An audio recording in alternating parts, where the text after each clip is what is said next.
오늘 이 본문을 가만히 여러분이 읽다 보면 뭔 말인가 잘 이해가 안 될 수도 있습니다. 근데 한 구절 한 구절 속에 그 심오한 하나님의 바울을 통해서 무엇을 원하고 계시는가? 한마디로 말하면 바울이 오직 주님의 허락을 따라서 나는 움직이는 사람이다. 이걸 이야기하는 겁니다. 주님의 허락에 의해서 나는 움직여지는 존재지 내가 머무르고 싶어서 머무르는 것도 아니고 가고 싶어서 가는 것도 아니다. 이렇게 분명하게 살아계신 하나님을 늘 이렇게 누리며 살았다라는 것을 사도 바울은 오늘 우리들에게 주시는 메시지입니다. 근데 제일 먼저 첫 번째, 나는 주님의 허락에 따라 내가 살아가는데 그 전도와 선교를 진행하는데 첫 번째 단어가 뭐냐? 연보라는 겁니다. 연보. 헌금과 연보를 구분하지 못하는 사람이 많이 있어요. 헌금과 연보는 분명히 구분돼야 됩니다. 언어적인 어휘도 다릅니다. 헌금과 연보는 다르다. 오늘 좀 명심하고 앞으로 그리스도를 통해서 여러분이 엄청난 축복을 받을 텐데 오늘 이 연보라는 비밀을 가슴에 담고 이렇게 앞으로 진행하여서 큰 하나님의 은총의 사람들이 되기를 예수님의 이름으로 축복합니다. 헌금은 당연히 생명처럼 드려야 되는 거지만 또 하나의 우리가 해야 될 일은 뭐냐? 연보를 하라는 겁니다. 목사님, 꼭 왜 예수사랑교회 목사님은 영적 싸움을 그렇게 강조하십니까? 이렇게 질문이 들어오고 또 우리 컴퓨터에도 자꾸 해킹을 많이 해요. 너무 싫대요, 예수사랑교회. 그래서 제가 그랬습니다. 우리 교회 처음에 오면요 다 나 싫어해요. 왜냐하면 목사님이 내 속에 들어갔다 나왔나? 막 이런 사람도 있고요. 어쩌면 목사님이 나와 똑같은 저렇게 정신머리를 갖고 있을까? 막 이 정도로 알 만큼 그렇게 합니다. 근데 생명에 관해서는 하나님이 여러분에게 설명해 놓았기 때문에 하나님의 말씀을 여러분 개인이 적용해 보면 여러분의 그 어떤 체질과 성격과 성향과 이런 모든 것들이 얼마만큼 이상하다라는 것을 알게 되고 또 좋은 점도 많이 있습니다. 좋은 점은 좋은 점대로 열매를 맺게 하고 악한 것은 악한 대로 자꾸 내어 쫓으면 돼요. 근데 그게 무슨 영적 싸움이냐 아니냐 이렇게 막 자꾸 나누는데 여러분 예수 그리스도를 믿는 순간 여러분은 전사로 뽑힘을 받게 된 것입니다. 사람들은 이걸 몰라요. 가장 성경 전체 구절 중에 이름의 단어가 어떤 단어가 많이 나왔느냐면 만군의 여호와라는 단어가 나온 거예요. 그러니까 여러분의 아빠 되신 하나님은 군의 총사령관이시라 이 말이에요. 그래서 여러분의 자녀로 뽑힘, 내가 그래서 그분의 군사, 전사로 뽑힘을 받았다. 마태복음 13장 39절에 보면 우리 예수님이 십적 말씀하셨습니다. 추수 때는 세상의 끝이다 그랬습니다. 추수 때는 세상이 끝이라는 말은 여러분이 콩을 심어놓고 여름이 지나고 가을 때쯤 되면 추수하는 거예요. 이걸 세상 끝이라고 그래요. 지금 여러분 속에다가 2000년 전에 하나님이 그리스도를 뿌려놨어요.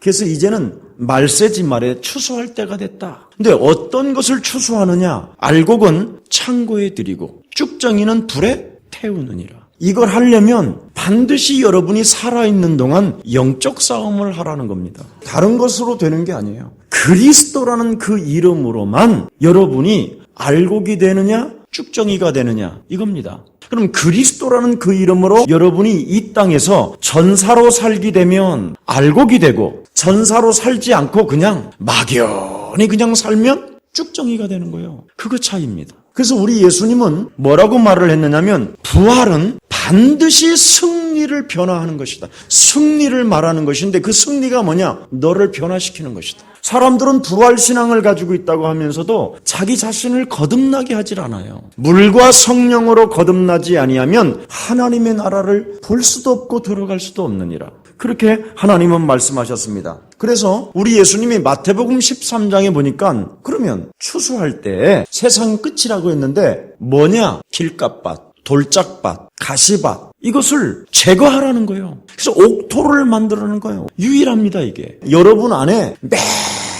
매일 소리가 나잖아, 소리가. 생각이. 한마디로 말하면 길가빠치라는 말은 자동차 가는 소리, 애가 우는 소리, 떠드는 소리, 누구 헛소리, 잡소리 하는 소리, 이런 소리가 들리는 걸 길가빠치라고 그래요. 생각이 여러분이 오면 즉각 여러분은 뭐가 나와요? 말이 나오잖아요. 그래서 김석원 목사는 때려 죽일 놈, 나쁜 놈, 별소리도 다 하잖아. 교회는 어떻고 저렇고 수많은 생각이 와서 그래요. 어떤 분이요, 자기에 관해서 누가 좀 상처되는 말을 했대요. 그때 자기는 억장이 무너지더라는 거예요. 억장이. 그래서 내가 속으로 그랬어요. 그리스도라는 그 이름을 듣고 그렇게 충격을 받으면 기적이 일어난다. 사람들은 사람의 말을 듣고 그 소리를 듣고 생각이 요란해져요. 이 길가밭을 제거하지 아니하면 옥토가 안 돼요. 그래서 여러분, 추수 때는 세상의 끝이기 때문에 끝나는 날에 여러분이 이제 하나님이 여러분을 영원한 나라로 이끌어 가시는데 옥토밭이 돼야 된다는 거예요.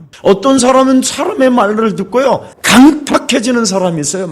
무서울 정도로 마음은 그냥 완전 돌덩어리처럼 이렇게 돌짝밭이 되어져 있는 사람이 있어요. 이걸 뭘로 씻을 거예요? 뭘로 해결하고? 그래서 마태복음 12장 28절에 하나님의 성령을 힘입어 네 속에 있는 더러운 어둠의 영들을 내어 쫓는 것이면 하나님의 나라가 너희 안에 임하였음이니라. 오늘도 잠시 우리 교회 성도님하고 좀 이야기를 나누는 중에 다른 말 아니에요.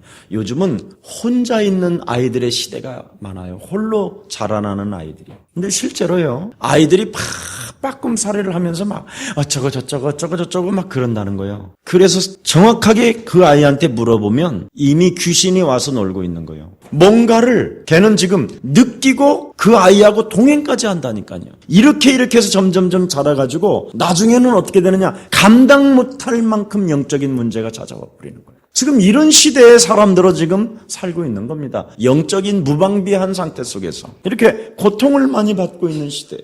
그래서 하나님의 성령을 힘입어라. 그리스도라는 그 이름의 권세를 사용하게 된다면 하나님의 나라가 너희 안에 임하게 되는 것이다. 그러면서 하나님의 나라가 임하니까 뭐라고 그랬어요? 강한 자를 너는 보게 될 것이다.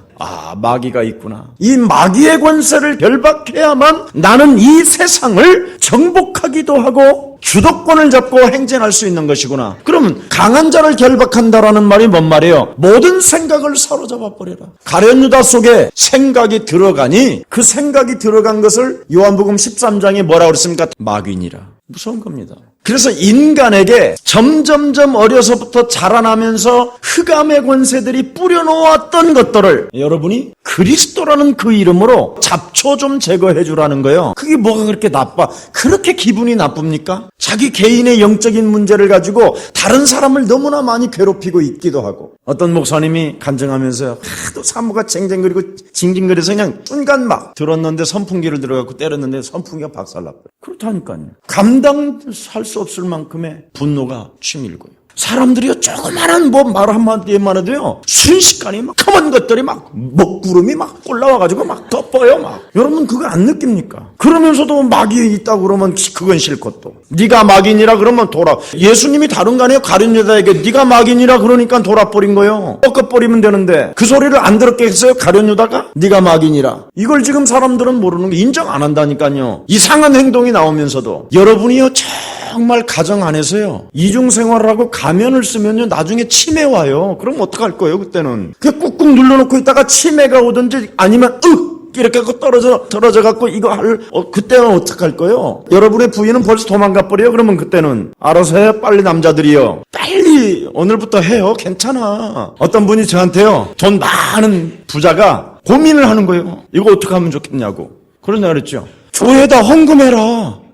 그렇게 간단한 방법이 있네요. 그래. 근데 아직도 안 내나? 그러니까요. 못 내는다니까요. 하나님 살아계신다고 하면서도. 그 참 신기한 겁니다. 그래서 여러분 영혼 속에 선한 것을 자꾸만 말씀으로 심고 악한 것은 버려야 된다니까요. 이게 영적 싸움이에요. 다른 게 아니에요. 그래서 여러분 아가서에도 어떻게 표현한지 아세요? 아가서에도 영적 싸움하는 사람을 여자에게 전사라고 그랬어요. 전사라고. 아가서 6장 4절에도 나와 있어요. 너무 멋있다는 광야에서 나오는 신부라고 그랬어요. 거친 광야에서 나오는 신부는 영광스럽고 아름다운 신부라고 그랬어요. 싸움을 하고 나왔다 이 말이에요. 거친 광야에서. 그래서 전사라고 표현했습니다. 그래서 한마디로 말하면 뭐냐? 그 거친 광야에서 사단을 싫어했다 이 말이에요. 여자의 후손 대신 메시아 그리스도라는 그 이름의 권세를 가지고 악과 싸웠다 이 말입니다. 하나님을 사랑하고 오히려. 그래서 하나님을 사랑하는 자들을 하나님은 부르셨다. 이렇게 말했습니다. 하나님의 오죽하면 뭐라고 그랬으면 전신갑주를 입은 신부요. 대단한 말입니다. 그래서 하나님은 여러분의 만군의 여호와가 되신 줄 믿습니다. 그래서 하나님의 음성을 듣고 그 계획을 발견하는 사람들, 너무나 성경은 많이 기록되어 있잖아요. 요셉, 아브라함, 그의 가족들, 모세, 다윗, 엘리야 이런 사람들이 전부 다 뭡니까? 하나님의 음성을 듣고 하나님의 계획에 따라간 사람들이에요. 그런데 그들에게는 끊임없는 수많은 산맥들과 위협들이 공격해 오는데도 불구하고 항상 그들 가슴 속에는 뭐가 있었습니까? 세상은 우리의 밥이다. 대적의 문을 우리는 취하는 존재다. 밟는 존재다. 이렇게 전부 다 해버렸단 말이에요. 얼마나 여러분 이 예수사랑교회가 그래서 이 시대 하나님의 음성을 듣고 따라가는 하나님의 계획을 이루는 교회인 것입니다. 그러니까 무슨 이상한 교회 뭐 이렇게 온 사람들 우리 교회 오면 그냥 개미다리 워카가 되잖아. 그거 빠져버려 그냥 우리한테 와서 오히려. 무슨 세계복음하는 교회들이 꾼교회 덜덜덜덜 떨고 있는 교회도 있다고 그러는데 우리 교회는 2단, 3단, 9단이 와도 그냥 예수는 그리스도로 끝나버리는데 지가 예수는 그리스도 왔다 지도 모르게 그리스도 나와가지고 붙었던 더러운 귀신이 떠나가 버리고 맞습니까? 복음이 선치 않으면 쓸데없는 거에 자꾸 놀래고 이 세상이 막 무서워 보이고 그러는 거예요. 10명의 정탐꾼은 하나님을 믿어도 얼마나 두렵고 떨었어요. 그러나 2명의 정탐꾼은 그렇지 않잖아요. 이 세상은 하나님이 내게 맡겨주신 우리의 밥이다. 그러잖아요. 벌써 다르잖아요. 이게 이제 예수사랑교회 전사들이 이제 취해야 될 일이에요. 여러분은 전신갑주를 날마다 취하고 성령의 검으로 그냥 오는 것마다 그냥 믿음의 방패를 이렇게 밀어내는데도 방패를 잡고 매달리면 그냥 성령의 검으로 확 찔러버려. 그걸 붙들고 나 이러지 말고 하나님이 나와 함께 하셔 그러지 말고 그냥 들이받아버려. 철모를 쓰고. 그게 믿음의 구원의 철모를 탁 쓴 거잖아. 근데 사람들은 이런 걸 잘 안 해요. 부끄럽다고 생각해요. 여러분 우리 권사님처럼 잘생긴 사람 있으면 나와보라. 그런데 영적 싸움하는 거 보세요. 저렇게 이쁜 사람도 싸울 게 뭐 있다고 생각해. 그렇잖아요. 영적 싸움하면요 여러분 정말 이뻐진다니까. 일단 악기가 사라지고 선기가 오니까 안 이뻐지겠어요 여러분? 인상 팍 쓰고 있다가 예수는 그럼 그리스도 해야 되는데 벌써 주름이 펴지는데 그만큼 달라져요. 여러분 부활의 승리는 변화를 하라는 거예요. 변화. 부활하신 하나님의 성령이 네 안에 계신다면 너는 변화하라는 거예요. 변화. 다른 걸 하면 안 돼요. 나를 변화시켜야 돼요. 근데 사람들은 자꾸 안 변한다고 그러거든요. 참 이상하지요. 여러분 변화라는 말은 다른 말이 아니라 그리스도적인 변화가 일어나야 된다는 겁니다. 여러분 예수님이 여러분을 위하여 죽으셨고 여러분을 위하여 예수님은 장사한 지 사흘 만에 부활하셨고 그래서 여러분이 그리스도라는 그 이름을 가지고 주님 나라 가는 날 동안 훈련의 변화 속에서 여러분 사역이 있어야 돼요. 여러분 자신에게 날마다 내 안에 하나님의 마음과 생각에 하나님의 나라를 변화시키는 훈련이 필요하다라는 거예요. 이걸 구원이라고 그래요. 사람들은 이 구원을 정말 이해하지 못하는데요. 하나님이 여러분에게 맡겨놓고 가셨잖아요. 그리스도는 그 이름을 주시고 나 때가 되면 속히 올 것이다. 오는 날 동안 너희들은 이 땅에서 하나님의 나라를 놓고 사역해라. 구원받은 자의 도리예요. 그건 사명이고. 그래서 그리스도의 생명적 변화를 가지고 그리스도라는 그 생명을 가지고 있는 자는 날마다 나 자신과 내 주위의 모든 사람들에게 창조적인 변화를 주라는 거예요. 그래서 능력을 사용해라 그런 겁니다. 창조적인 변화. 너는 그리스도 이름으로 이날 걸을지어다. 너는 그리스도 이름으로 살아날지어다. 너는 예수 그리스도 이름으로 새롭게 시작할지어다. 나를 변화시키는 거예요. 능력을 가지고. 이걸 부활신앙이라고 그런 겁니다. 그러면 여러분도 모르게요. 진짜 여러분 보세요. 내가 이 수건을 들어야 되겠다. 생각이 와서 수건을 들어야 되겠다. 들잖아요. 이 소리라는 것은요. 엄청난 능력이에요. 장로님 왼손 좀 들어주세요. 보세요. 저렇게 훌륭하신 장로님도 내가 왼편에 손 좀 들어주세요. 그랬더니 이 소리의 능력이에요. 그래서 여러분이 어떤 소리를 내지르느냐에 따라서 그 사람의 인생은 너무너무 달라지게 돼 있어요. 그래서 여러분의 창조적인 변화는 뭐냐? 여러분이 하는 언어를 능력의 언어냐 죽이는 언어냐 이거의 차이예요. 그래서 은과 금은 내게 없어도 괜찮지만 너는 나사렛 예수 그리스도 이름으로 일어나 걸어라. 베드로가 뭐라 했습니까? 표적과 능력과 권세와 역사가 예수 그리스도 이름으로 일어나게 하옵소서. 그러잖아요. 전부 다 소리를 가지고. 그래서 너희는 내 이름으로 구하라. 소리를 내질러라. 근데 소리를 내어지는데 창조적인 능력에 소리를 내질르느냐 아니면 맨날 아이고 미치겠어, 아이고 돌아버리겠어, 아이고 짜증나, 아이고 신경질나, 아이고 그놈의 새끼 이런 소리만 내질른다니까. 그래서 안 풀리는 거예요. 그래서 그리스도적인 그 변화는 다른 거 아닙니다. 그래서 자꾸 소리를 내지려면 인격이 바뀌는 거예요. 그 사람이 무슨 언어를 사용하느냐에 따라서 그 사람의 인격은 달라지는 거예요. 제가요, 한 번은 이렇게 정말 굉장히 인격이라고 하는 사람들을 제가 만나서 좀 있어 보니까요. 수준이 너무 수준이. 언어 자체가 여러분 제가요 원래 우리 집안 전체가 C자에 늘 꼬리에 꼬리를 무는 게 저희 집안이에요. 그래서 내가 옛날에는 집에서 살면요 내일부터 따라다녀요. 그 집사. 근데 지금은 내가 영적 싸움한 이후로는요 한 번도 정말 C라는 단어 안 쓴다니까. 내 영혼 속에서도 안 나와. 그리고 누가 그런 단어를 쓰면요 좀 안타깝다. 내가 그래요. 야, 좀 언어를 바꿔라. 그런다니까 내가 바꿔준다니까요. 그리스도적인 능력. 이게 지금 사람들에게는 많이 사라지고 있어요. 빌립보서 3장 21절에 보니까 뭐라 그랬습니까? 우리의 낮은 몸을 자기 영광의 몸의 형체와 같이 변케 하시느니라. 우리를 그분이 낮은 몸 변케 하셨다라는 영광으로 그리스도라는 그 이름 하나 가지고. 어떤 목사님도 죽으면서 그랬잖아요. 자기 40년 동안 목회하는데 철학이 딱 하나 깨달은 게 하나 있다. 사람은 안 변한다. 이야, 이러고 죽었으니 그래 그거 어떡할 거야. 그러니까 목사가 죽으면서 내가 너무나 슬프게 살고 너무나 인생이 재미없이 살았다고 하면서 그러면서 그래 주 예수를 믿어라 주님이 곧 오신다 이렇게라도 하고 죽든지. 너무 재미없이 살다가 죽었다고. 그러니 뭐가 참 안타까운 일입니다. 그래서 고린도전서 15장 53절에 뭐라고 되어 있습니까? 이 썩을 것이 불갑을 썩지 아니할 것을 입겠고 이 죽을 것이 죽지 아니함을 입으리라. 다른 말 아닙니다. 죽지 아니함을 입으리라. 여러분은 절대 그리스도라는 그 이름에 영광의 광채가 여러분 생명이 들어가 있기 때문에 결단코 살아있지만 여러분은 죽지 아니할 것입니다. 그래서 그것을 바로 뭐느냐? 그리스도적 변화라고 이야기하는 거예요. 그리스도적 인격. 이거 믿는 사람은 여러분 안 변할 수가 없어요. 부활의 신앙을 믿는 사람은. 그래서 영적 싸움은 기본 중에 기본이요. 가장 아름다운 신앙생활이에요. 하나님의 자녀로서. 그래서 오늘 본문은 바로 뭐랍니까? 신앙생활의 바른 자세가 나왔어요. 어떻게 처신해야 되느냐 너? 신앙생활의 바른 자세가 어떻게 처신하는 것이냐? 연보를 내라. 여러분 영적 싸움 안 하는 사람 이것도 못해요. 그래서 목사들이 그냥 하나님의 나라에 있다 그러면서도 그냥 온갖 창고 다 짓고 자기 걸로 다 만들어 놓고 평생을 자기하고 함께 동고동락했던 사람들 다 무너뜨리고 참 진짜. 그래서 리더다운 리더를 못 만나는 거예요. 오늘날 사람들은. 어제도 어떤 전화가 왔어요. 늦은 밤에. 목사님 정말 너무 사랑하고 존경합니다. 처음에는 목사님 많이 욕하고 많이 씹었습니다. 근데 점점점 인생 살다 보니까 목사님이 정말 사랑스럽고 좋습니다. 감사합니다. 목사님은 훗날 자기가 성공하면 목사님을 자기가 책임져 주겠다. 그래 고맙다. 그랬지만 이유가 뭡니까? 다른 거 아닙니다. 조금 도와주는 것밖에 없어요. 연보하는 거예요. 연보. 여러분이 남은 생에 이 연보를 안 하면 여러분 신앙생활의 바른 자세라고 할 수 없어요. 헌금이라는 것은 온전히 하나님 앞에서 자신을 드리는 예배의식이요 제사의식이요. 생명과 같은 건 헌금이고 연보는 또 다르다 이 말이에요. 네가 구원받았고 그리스도적 인격의 변화를 갖췄다면 연보하라는 거예요. 연보. 한마디로 말하면 헌금은 여러분이 딱 바치고는 끝!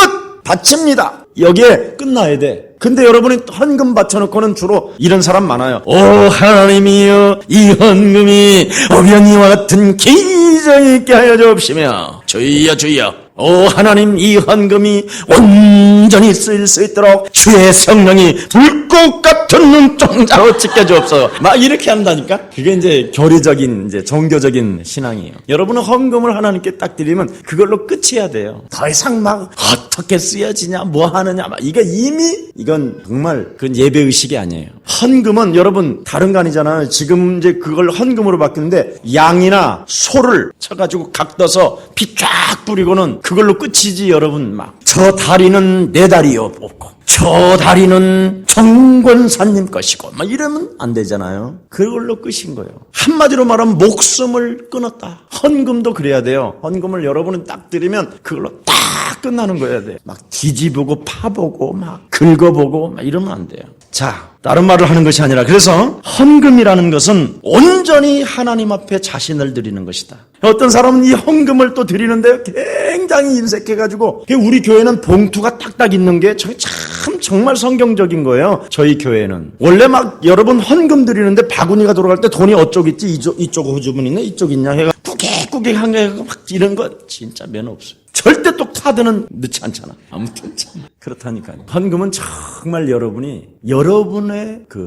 자신을 드리는 것과 같은 마음으로 드리는 건 헌금이고, 오늘 여기에 나오는 연보는 그런 게 아닙니다. 자, 연보라는 것은 남을 돕기 위해, 불쌍한 사람들을 돕기 위해서 모금을 하는 것을 말하는 겁니다. 그래서 그리스도인의 그 사랑을 담아 돕는 일이 바로 뭐냐? 연보요, 연보. 우리 어머니가 처음 예수님을 딱 믿으니까요, 세상에 우리 집에 가보니까 자루가 여러 개가 있는 거예요. 자루가 이상하다. 우리 어머니가 아침에 보니까 막 요 쌀도 떠고 콩도 여기 한 주먹 집어넣고 참깨도 넣고 막 다 그랬어요. 어머니 이게 뭐예요? 그랬더니 아이고 교회에서 연보 성미를 뜨라고 그러는데, 그래 막 얼마나 정성이 끼는지 참 막 처음 예수님 믿은 사람들은 시키는 대로 잘한다니까. 6가지의 자루가 있어요. 자루가 푸대 자루가 성미라고 해가지고 성미쌀, 그리고 밥 할 때 콩 집어넣는다고 콩 타작해 놓은 거 일부 띄고 뭐 이렇게 해서 이런 거 같은 연보를 의미하는 거예요. 우리 옛날에는 우리 교회, 저도 처음 이렇게 교회 생활할 때는 전부 다 이렇게 성미통이 있었어요. 교회들마다 성미통이. 그래서 새벽기도 나올 때마다 이렇게 한 줌씩 갖다 집어넣는 이런 어머니 신앙들을 내가 많이 봐왔거든요. 그래서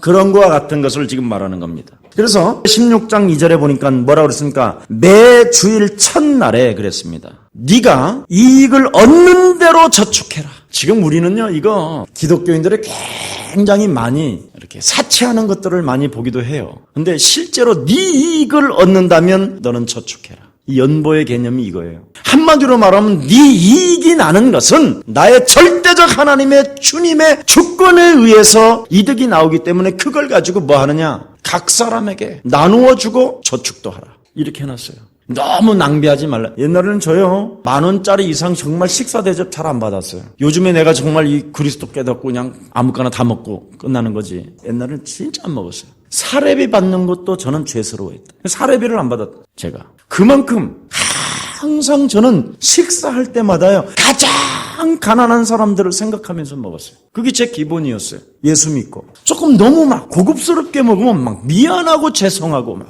실제로 마음에 자세가 저에게 왔어요. 지금도 그런 건 남아있어요. 그래서 언제든지 저에게는 이렇게 어려운 사람들에게 나누어주고 하는 마음이 막 언제든지 들어요. 그래서 제 지갑에는 언제든지 지갑에 꼭 돈이 들어있는데요, 10,000원짜리가 안 들어있어요. 요즘은 적어도 10만 원은 줘야 조금 웃어요. 10,000원 주면요 거지로 하냐 이래요. 거지도 그 정도예요. 여러분 이 부분이 우리 예수사랑교회에 마음에 담으면 오늘부터 경제부가 여러분에게 창출될 줄 믿습니다. 연보도 해야 돼요. 연보도 이거 참 중요합니다. 하나님의 신앙생활의 바른 자세예요. 이게 바른 자세. 어떻게 우리가 처신해야 될까요? 반드시 연보해라. 오늘부터 우리 교회에게 나온 메시지니까 오늘 성취시키는 여러분들 되기를 축복합니다. 누구에게 주느냐가 중요하지 않고 나 자신이 장사해서 정말 이득을 냈다면, 또 이득을 보는 순간이 너의 눈에 보이고 느껴진다면 그 말이죠, 가난한 자들을 생각하라는 거예요. 그래서 얼마 전에 우리 한국의 선교사님 아시잖아요. 세상에 우리나라가 그렇게 북한에 대해서 이렇게 교회들마다 막 다 떠들잖아요. 북한 막 돕는 거에 대해서. 실제로 그 선교사님 미국 사람이 와서 북한 동포들을 돕는 마음을 보면요, 그 사람 앞에 보면 이상하게 내가 작아져요. 그냥 미국 사람이 한국 우리 동포를 저렇게 사랑할 수 있을 것인가. 근데 우리가 조금 이렇게 그분에게 달마다 이렇게 얼마씩 주는데요, 그걸 너무너무나 감사하고 고맙게 여겨요. 이번에 조금 더 올려줬어요. 김 목사 감사하다고 고맙다고. 우리 교회 지금 탈북에 오시는 분들은요, 그냥 조금씩이라도 좀 나눠줘라. 우리 교회에서 그랬어요. 우리 재정들이 다 지금 그렇게 하고 있어요. 우리 교회가 나는 정말 내 생애 가장 자랑스러운 교회라고 생각합니다. 아마 우리 주님이 제일 기뻐할 거예요. 우리 예수사랑교회 꼭 꼭 내가 해야 된다라는 법이 아니거든요, 이건. 연보를 가지고 나눠 쓰고자 하는 사람에게 주었다라는 거예요. 참 중요합니다. 우리가요, 실제로 조금 생각을 달래야 돼요. 우리가 이런 나눔의 자세가 굉장히 중요한데, 우리는 지금 이런 것들을 다 지금 너무 막 무시하고 있는 것 같아요. 어느 교회가 부도가 났어요. 교회에다 앰플을 달아야 되는데 130만 원이라는 거예요. 여러 교회에다가 했는데 이게 아무도 해주는 사람이 없다는 거예요. 근다고 저한테 또 전화가 왔어요. 저는요, 노가 없어요. 우리 장로님이 내가 참 사랑하는 이유가 뭐냐면, 교회가 완전 부도인데도 선교헌금 갖고 오라고 그러니까 갖고 왔어. 교회가 여러분 빚이 없으면 하나님 능력 안 믿는 거예요. 교회는 빚이 많아야 주님이 오셔요. 갚지 말라고. 교회는요, 적당한 빚도 필요해요. 근데 또 너무 또 오버하면 안 되지만, 저는 그렇게 생각해요. 왜냐면 자꾸 줄 때가 너무 많아요. 그래서 그 앰프 다 달아줬어요. 얼마나 목사님이 감사하시든지. 저희 집에다 조그마한 과일 상자가 하나 왔어요. 참 못 먹겠더라고. 그 어려운 상황 속에서도 이분은 참 아시는구나. 늘 연보하는, 뭔가 항상 남에게 베풀고자 하는 자세가 우리 마음속에 배어있는 것처럼 좋은 게 없어요. 어제는 식당에서요 하는데 장애자들이요, 나를 보더니 저를 알아봐요. 내가 좋은 거예요. 내 손을 팍 잡아요. 왜 그런지 아세요? 제가 11년 동안 여러분 장애자들과 더불어 살았기 때문에 장애자들을 바라보는 눈이 달라요. 저는 여러분 눈하고 제 눈하고 달라요. 그럴 때는요. 저는 자동차를 타고 가다가 휠체어를 딱 타고 가면 나도 모르게 자동차가 옆으로 가요. 내가 그냥 이렇게 1차선으로 가다가 옆으로 가고 있다니까. 그래서 어디까지 가요? 그래요 내가. 여러분 그 앞을 못 보시는 분 이렇게 막대기 때리고 가는 거, 이거 참 가까이 접근하기 힘들잖아요. 제가 여러분도 알다시피 우리 목사님을 신학교를 다니는데 제가 그분 늘 내가 껴안고 다녔다니까. 팔짱 끼고 앞에 장애자가 보면 제 마음이 그냥 가는 거예요. 어디까지 가서 내 데려다 준다니까. 이게 바로 우리 그리스도인들의 자세라는 거예요. 여러분 영적 싸움하면요, 예수님이 나 같은 사람을 사랑했다라는 것이 그 살면 사는 만큼 감사하고 너무나 무작정 감사해요. 그냥 무작정. 왜냐하면 여러분 안에요 막 매일 죄업이 솟아나는 것들이 막 느껴지는 사람. 사도 바울은 로마서 7장 17절 18절에 보니까 자기 생명 속에서 매일매일 죄업이 솟아나서 나는 날마다 죽노라 그래요. 날마다. 오호라 나는 이 곤고한 사람이로다. 이 사망의 몸에서 누가 나를 건져낼 것이냐. 이것을 해결하시려고 우리 주 하나님께서 그리스도를 통해서 생명의 성령의 법으로 해방시키게 하신 것이다. 이 은혜 여러분 들어가 보면, 그래 은혜 속에 들어가야 된다니까. 은혜 속에 강해야 되고. 그러면 여러분 연보할 수 있습니다. 아멘. 그래서 불쌍히 여기는 마음, 그 불쌍히 여기는 마음은 내가 그 하나님께로부터 먼저 은혜를 입어야 돼요. 은혜를. 그 은혜를 입는 게 뭐냐? 정말 여러분 자신을 놓고 영적 싸움 한번 해보세요. 그럼 하나님의 은혜가 임한다니까. 멋있어져. 주려고 하는데 이 손이요 안 나가잖아요. 오늘 우리 집에 들어온 물건이 있는데 누가 생각이 나가지고 전화를 하려고 그러는데 이 전화번호가 안 눌러지잖아요. 그냥 놔뒀다 박자. 이런 게 오잖아요.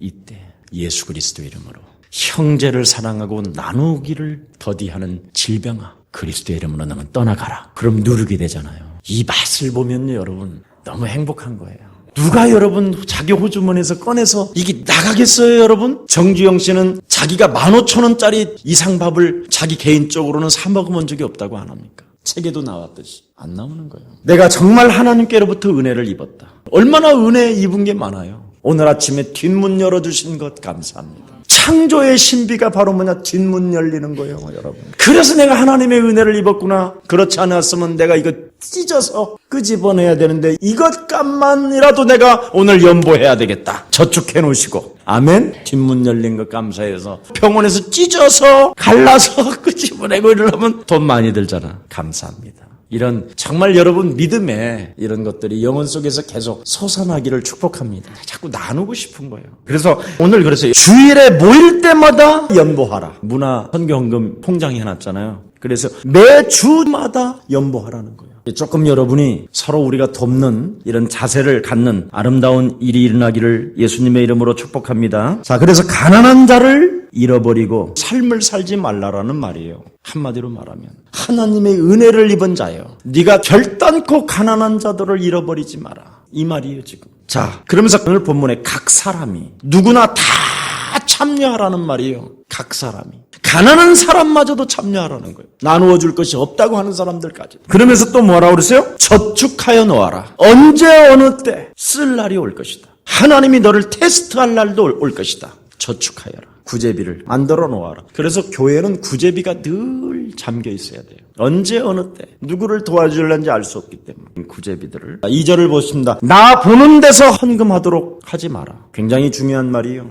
나 보는데 사도 바울 앞에 헌금하지 않도록 해라. 연보하지 않도록 하라. 자원적으로 자발적으로 하는 것이지 사람 눈에 보이게 하는 것처럼 하지 마라. 한마디로 말하면 연보는 뭐냐? 신앙생활의 자세라는 거예요. 자발적이 돼야 된다는 거예요. 사람들 있는데 사람 앞에서 하려고 하는 게 아니라는 거예요. 그리스도인의 바로 신앙 자세가 오늘 잘 나왔습니다. 구제하는 마음이 우리 영혼 속에서 있어져야 된다라는 겁니다. 3절 보세요. 3절에 내가 이를 때 너희의 인정한 사람에게 편지를 주어 너희의 은혜를 예루살렘으로 가지고 가게 하리니. 편지를 주어서 너의 은혜를 예루살렘으로 가지고 가게 하라. 연보는 곧 무엇을 말하는 겁니까? 은혜를 말하는 거예요. 이 연보가 은혜 속에 담겨 있다 이 말이에요. 여러분 얼마나 멋있어요. 여러분이 진짜 하나님의 살아계심을 맛보고 하나님의 은혜를 맛본다면 연보는 당연한 것이라는 거예요. 그래서 주는 자에게도 한마디로 말하면 뭐예요? 주는 자가, 나누는 자가 은혜다. 은혜다. 이게 하나님의 은혜라는 거예요. 주는 자는. 성숙된 인격을 가진 자라면 언제나 주는 자가 되라는 거예요. 그리스도적 인격을 갖췄다면. 이게 변화예요. 이게 부활의 승리를 알리는 첫 번째 멋이에요. 부활신앙을 가지고 있다고 하면서도 나눔을 갖고 있지 않는다면 너무 슬픈 일이에요. 할 일이 참 많은데 우리 그리스도인들이 정말 그리스도 이름으로 일어나기를 축복합니다. 자, 그래서 사도 바울의 연보를 하면서 계획에 대해서 5절에 이야기합니다. 7절 한번 읽어보세요. 이제는 지나가는 길에서가 아닌 거기서 머물겠다라는 거예요. 이제는 길에 가는 중에 방문이 아니라 지나가는 길이 아닌, 한마디로 말하면 거기서 나는 머물기를 원하노라. 되게 그러잖아요.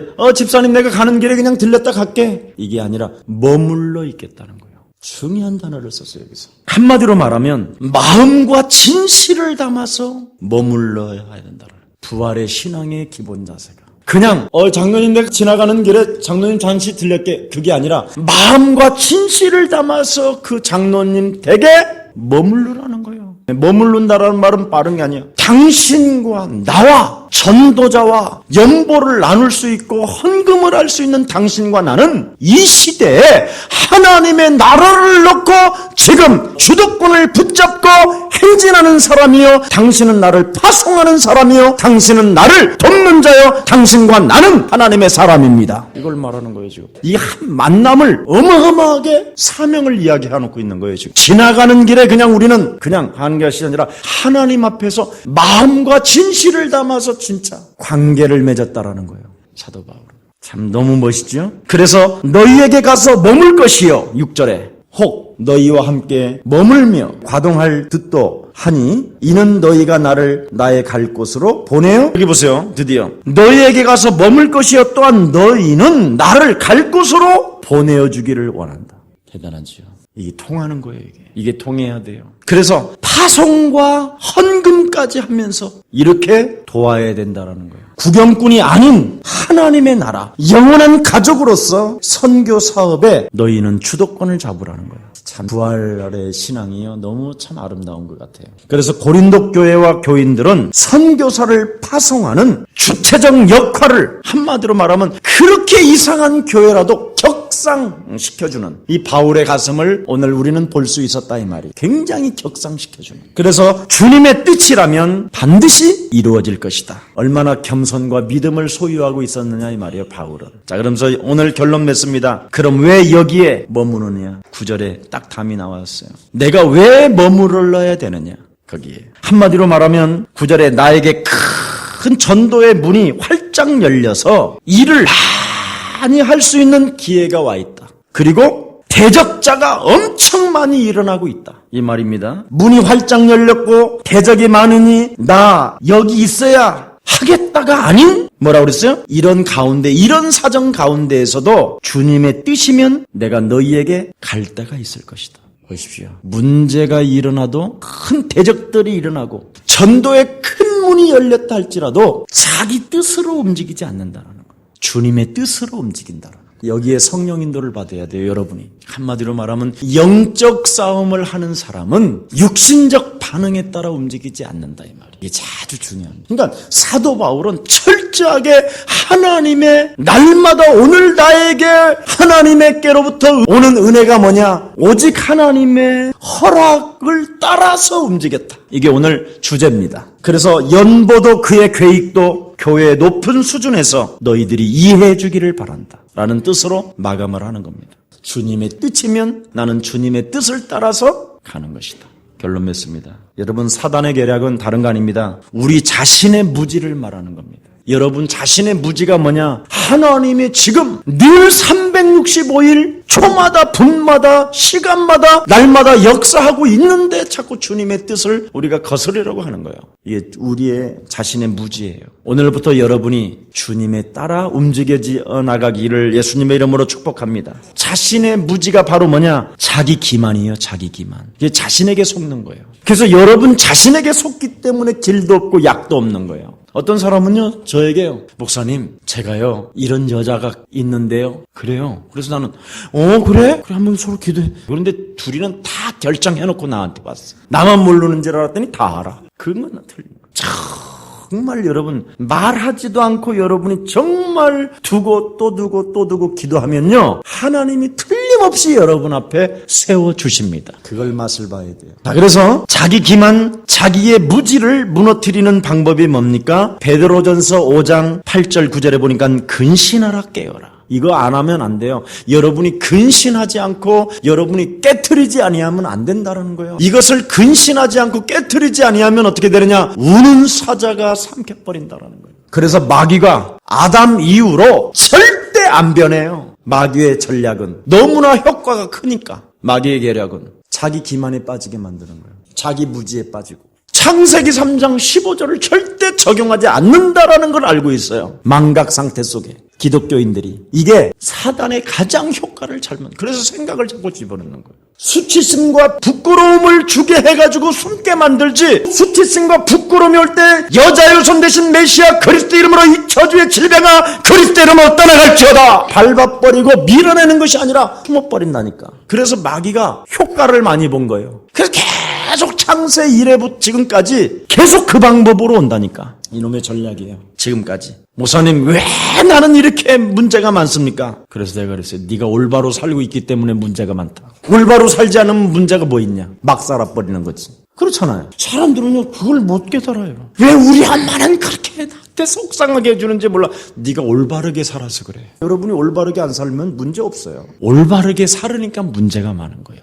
맞아요? 좀 이상하게 생각하는 사람들이 많은데 올바로 살고 있기 때문에 자꾸만 여러분 삶에 뭔가 나타나는 것입니다. 요한일서 4장 4절에 보면 우리 안에 계신 이가 세상에 있는 이보다 그렇습니다. 세상에 있는 요놈보다 크시느니.